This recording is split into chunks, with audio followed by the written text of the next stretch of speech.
परिमेय संख्या rational number. परिमेय संख्या क्या होता है, रेशनल नंबर किसे कहते हैं, आइए इसके बारे में हम आपको जानकारी देते हैं। तो परिमेय संख्या की परिभाषा यह होता है कि जिसे P अपॉन Q के रूप में व्यक्त किया जा सके, और P और Q क्या होने चाहिए, पूर्णांक होने चाहिए। और एक बात और ध्यान में रखना है कि Q does not equal to 0। तो यह इसकी परिभाषा क्या बन जाती है। तो परिमेय संख्या आप देख सकते हैं, परिमेय संख्या वह संख्या होती है जिसे P अपॉन Q के रूप में व्यक्त किया जा सके और Q does not equal to 0। तो आप एक बार फिर से ध्यान से समझिएगा परिमेय संख्या की परिभाषा क्या होती है। ऐसी संख्या जिसे P अपॉन Q के रूप में लिखा जा सके और Q does not equal to 0, तो ऐसी संख्याओं को परिमेय संख्या कहते हैं।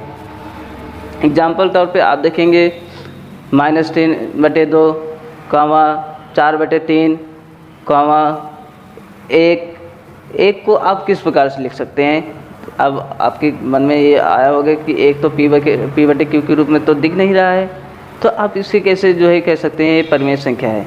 तो हम आपको यह दिखा रहे हैं आपको जो है कि एक, जब आप एक ऐसे लिखेंगे तो इसके हर में हम एक लिख सकते हैं। तो यह क्या हो गया, P अपॉन Q के रूप में लिख दिया गया है। तो P क्या है, एक पूर्णांक संख्या है, और Q क्या है, भी एक पूर्णांक है। तो आप यह ध्यान रखिए, यहाँ पर Q की वैल्यू भी क्या है, 0 नहीं है। तो यह क्या है, एक परिमेय संख्या है।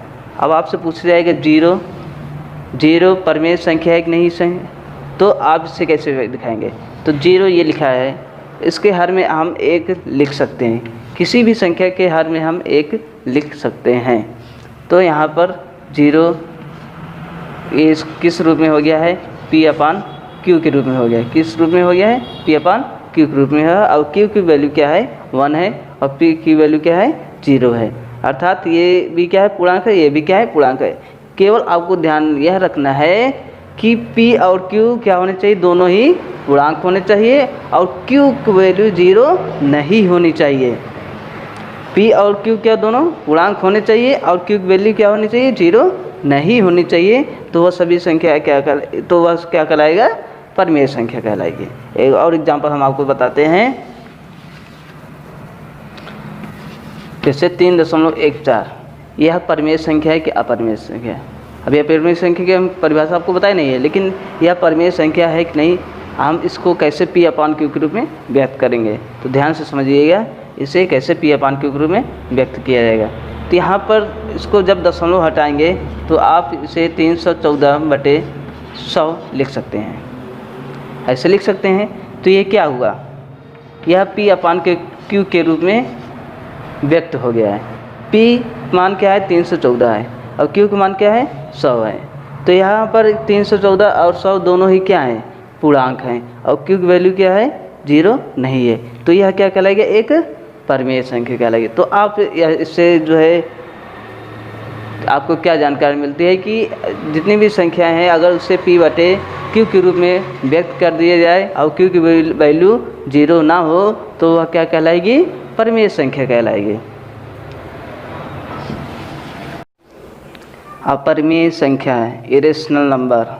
अपरिमेय संख्या क्या होती है, हम इसके बारे में आपको बताने वाले हैं। तो आप ध्यान से देखिएगा, समझिएगा कि जैसे जिस संख्या को P अपॉन Q के रूप में व्यक्त नहीं किया जा सके, अर्थात आप ऐसा भी कह सकते हैं कि जिसे P अपॉन Q के रूप में व्यक्त नहीं किया जा सके वह अपरिमेय संख्या कहलाती है। अब इसमें तो ये आपको समझ में आ गया है कि P अपॉन Q के रूप में नहीं व्यक्त किया जा सकता है, लेकिन कभी कभी कन्फ्यूजन होती है कि जब क्वेश्चन सामने आ जाता है तो हम उसे कैसे जो है समझेंगे कि यह P अपॉन Q के रूप में आया है कि नहीं आया है। तो हम आपको एग्जाम्पल के तौर पर आपको हम समझाते हैं। आप परिभाषा स्क्रीन पर देख सकते हैं, देखा गया है, तो आप इसे परिभाषा को देखकर याद कर सकते हैं, लिख सकते हैं। आइए हम आपको एग्जाम्पल बताते हैं। जैसे लिखा गया है √2, क्या लिखा गया है, √2। तो √2 को हम क्या लिख सकते हैं, √2/1 लिख सकते हैं। अर्थात यह P अपॉन Q के रूप में आपको दिख रहा है। दिख रहा है, ना कि है। अब क्यों नहीं है, यही आपको समझना है। तो आप देखेंगे पी की वैल्यू क्या है, √2 है, क्यू की वैल्यू क्या है, 1 है। लेकिन हम आपको बता दिए हैं कि पी अपान क्यू के रूप में जब जो लिखा जाता है वो तो परिमेय संख्या कहलाएगी। लेकिन यहाँ पर पी की वैल्यू √2 है। √2 क्या है, एक पूर्णांक संख्या नहीं है। आप पूर्णांक है, पूर्णांक संख्या नहीं है। तो आप ऐसा भी समझ सकते हैं कि पी अपान क्यू में कोई भी एक पूर्णांक संख्या नहीं रहेगी तो वह क्या कहलाएगा, अपरिमेय संख्या कहलाया जाएगा। आपको हम दूसरा एग्जांपल बता सकते हैं कि जैसे इसको आगे इस प्रकार से लिखा जा सकता है, जब यह 5 पूर्ण वर्ग संख्या नहीं है तो यह वर्गमूल से बाहर नहीं आएगा। लेकिन यहाँ पर देखिए 9 पूर्ण वर्ग संख्या है, तो ये किस संख्या का पूर्ण वर्ग है, ये 3 का पूर्ण वर्ग है। तो आप इसे इस प्रकार से लिख सकते हैं। यहाँ पर √5 क्या है, एक पूर्णांक संख्या नहीं है। यहाँ पर 3 क्या है, एक पूर्णांक संख्या है। तो दोनों में से कोई एक भी अगर पूर्णांक संख्या नहीं रहेगी तो वह अपरिमेय संख्या कहलाएगी। तो आपको और एग्जांपल हम बता दे रहे हैं ताकि आप कंफ्यूज ना हो। तो जैसे लिखा गया है लेते हैं, तो यहाँ से इसका मान क्या आ जाएगा, 4, और जब इसको हल करेंगे तो कितना आ जाएगा, 1। तो इससे ये क्या हो गया है, एक परिमेय संख्या हो गया है। आइए अगला एग्जांपल हम आपको बताते हैं।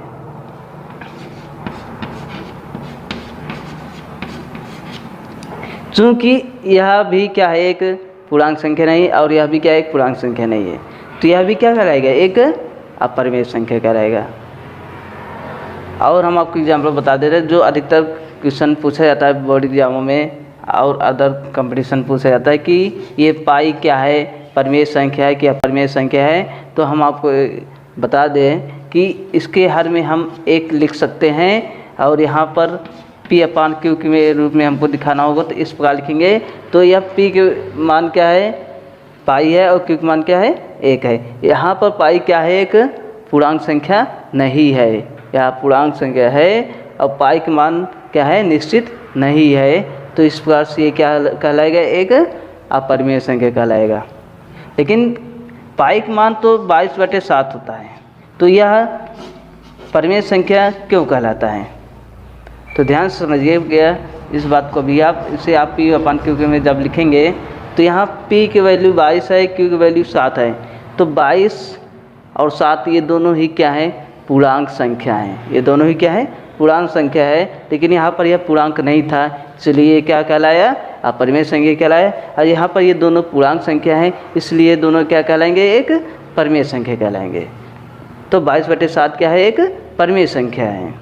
तो आप इन सब एग्जाम्पल से आप यह समझ सकते हैं कि परिमेय संख्या क्या कहलाएगी और अपरिमेय संख्या क्या कहलाएगी। दोनों में अंतर ये है कि परिमेय संख्या अगर पी अपान क्यू के रूप में लिखा जाता है तो पी और क्यू दोनों पूर्णांक होने चाहिए, और अपरिमेय संख्या में पी अपान क्यू के अगर भिन्न के रूप में है या पी अपान क्यू के रूप में है, यदि पी और क्यू दोनों में से कोई एक पूर्णांक नहीं है तो वह अपरिमेय संख्या कहलाएगी। वास्तविक संख्या, रियल नंबर, वास्तविक संख्या क्या होता है।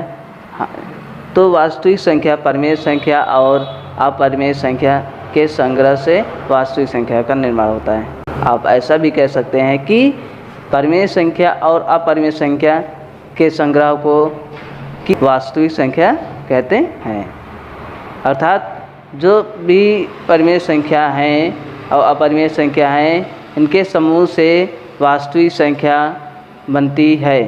आप ध्यान से समझेंगे कि परिमेय संख्या, आप ऐसा भी समझ सकते हैं वास्तविक संख्या के 2 भाग होते हैं, एक परिमेय संख्या होती है, दूसरा अपरिमेय संख्या होती है। वास्तविक संख्या के 2 भाग कौन कौन से हैं, एक परिमेय संख्या, दूसरी अपरिमेय संख्या। अपरिमेय संख्या हम आपको बता चुके हैं और अपरिमेय संख्या भी हम आपको बता चुके हैं। परिमेय संख्या के एग्जाम्पल भी हम आपको बता चुके हैं और अपरिमेय संख्या के एग्जाम्पल भी आप बता सकते हैं। तो आप इससे संतुष्ट हो सकते हैं कि वास्तविक संख्या क्या है, अपरिमेय संख्या और अपरिमेय संख्या के समूह को ही क्या कहते हैं, वास्तविक संख्या कहते हैं, रियल नंबर कहते हैं।